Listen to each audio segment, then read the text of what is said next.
नमस्कार मंडळी. नवरी में हिटलरला मालिकेत देखील खलनायकाचा चेहरा समोर येणार आहे.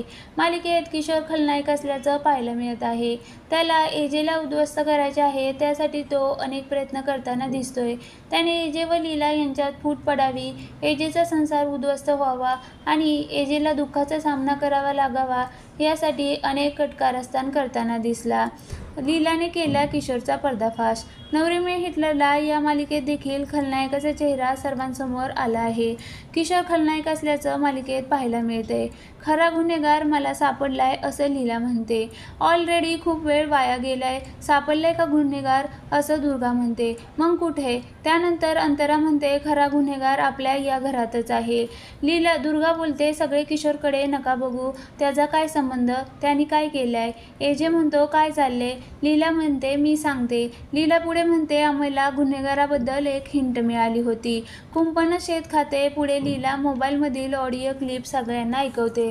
त्यामध्ये किशोर म्हणत असतो की काहीही करा पण ते दोघे मला कारण देताय. तुम्ही किशोरचा आवाज ऐकताय. शेत विकत घेता येत नाही तर त्यांना मारा, धमकवा, काय वाटेल ते करा. म्हणजे दोघं सुट्टीवर गेलेच पाहिजे. त्याशिवाय मला माझी माणसं स्टाफमध्ये घुसवता येणार नाही. काही झाली तरी त्यांना फूड पॉयझनिंग झालंच पाहिजे. किशोर पुढं म्हणतो मी हे का करीन, कुणीतरी मला अडकवण्याचा प्रयत्न करतोय. हे एडिट केलेलं असू शकतं. लीला पोलीस रिपोर्ट दाखवते. लीला एजेला किशोरच्या विरोधातील सगळे रिपोर्ट दाखवते. किशोर सरांना पार्टीमधल्या सगळ्याच पदार्थामध्ये पॉयझन ॲड करायला लावलं असं त्यांनी सांगितलं.